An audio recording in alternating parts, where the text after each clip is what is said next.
penyakit hasud itu bahayanya, efeknya bukan cuma sama orang yang hasud, bal tata'adda, akan tetapi dia menjalar, ya, berefek domino ilal mujtama', kepada masyarakat luas. Fatusabbib, maka dia bisa menyebabkan adraran balighah, madarat atau hal-hal yang negatif yang balighah, yang maksimal, yang kemana-mana. Wa tuwarithu naral fitan, dan dia bisa menimbulkan, mewariskan api fitnah, wal khusumat, dan pertengkaran.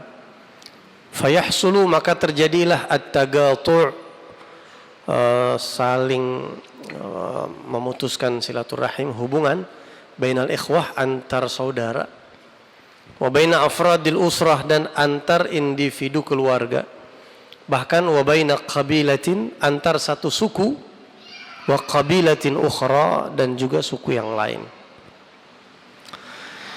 Ya, ini musyahad, realita dan waqi', kita bisa lihat sama-sama dalam kehidupan kita bahwasanya memang permusuhan yang terjadi di tengah masyarakat antar satu profesi, atau bahkan antar permusuhan banyak antar satu pihak dan pihak yang lain, antar satu kelompok, atau antar satu ormas, atau antar satu komunitas, atau bahkan satu keluarga, satu rumah, itu ditimbulkan karena penyakit hasad, penyakit hasud, yang nanti disebutkan sebabnya banyak begitu.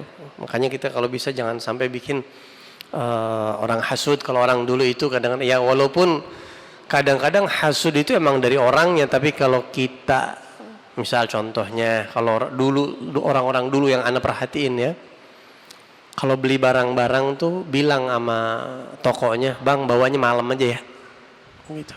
Beli TV baru misalnya, atau bupet baru, motor baru, bang kalau bisa jam 5 ya, pas lagi sedang rame itu orang ngumpul di rumah saya. Akhirnya orang pada hasud gara-gara ente pamer gitu. Kadang-kadang kita juga yang nyebabin. Ntar kalau hasud yang jadi masalah, kita juga yang repot begitu.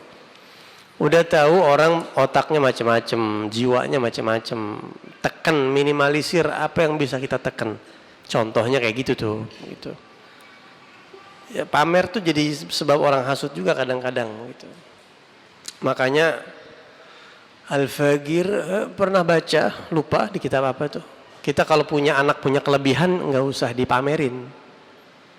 Kita punya anak nih misalnya juara, bisa ini, bisa itu, udah tutup aja, nggak usah dipamerin. Insya Allah yang punya kontak anak nggak pernah majang anak nggak pernah. Mau dia bagus kayak, mau dia apalagi dia jelek, bagusnya kita kagak panjang, lagi jelek ya, lebih kagak mungkin gitu. Udah biarin, tutup aja. Dan guru-guru kita begitu,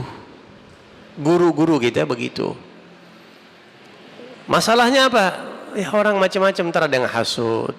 Nah kalau udah hasud ntar dia ghibah, ntar dia suudzon. Kalau yang ampe parah ke dukun, mana yang berabe sendiri itu. Rata-rata yang ke dukun tuh hasud. Rata-rata yang pada kedukun hasud, pengen kenikmatan yang orang yang dia hasud itu hilang. Dia ngerasain musibah kayak apa kayak begitu. Ya makanya salah satu supaya meredam penyakit hasud di masyarakat, buang penyakit doyan pamer, haus pengakuan, haus diaku. Kan ada penyakit haus pengakuan, itu bahaya tuh. Penyakit haus pengakuan, pengen diagul, pengen dibilang ini, pengen dibilang itu. Nggak usah, udah tutup. Ya, nikmat dari Allah ya kita syukurin. Tahadduts binikmah, lihat-lihat. Saya mah ini tahadus ya nggak apa-apa kalau buat tahadus sesekali nggak apa-apa. Tapi kalau mau buat sekiranya terselip ini kayaknya ada unsur yang lain nih, buat banggain, jangan dah begitu. Gitu ya. Kecuali dengan cara yang lebih elegan, misalnya kayak memang momentumnya nih momentum santri kenaikan kelas, Ustadz ini nggak ada yang juara, saya takut nanti wali santri ada yang hasut. Nggak, begitu, itu bukan tempatnya. Kalau itu ya nggak apa-apa dinaikin, buat memicu santri yang lain. Dan itu efektif buat santri. Orang tua santri efektif, wah enak banget jadi ayo dong lu dong, begitu itu nggak apa-apa. Ya kita pinter-pinter nempatin yang bukan pada tempatnya, jangan. Ya orang dulu kita perhatiin banyak kalau mau beli apa-apaan, malam aja kirim ke rumahnya ya, mobil baru malam aja bang. Paling malam jam berapa? Wah paling kita bisa sampai jam 8 pak, ya udah jam 8. Motor baru jam 8 aja udah. Ya misal bupet baru atau apa yang baru-baru tuh nggak usah. Biasa orang dulu begitu. Orang dulu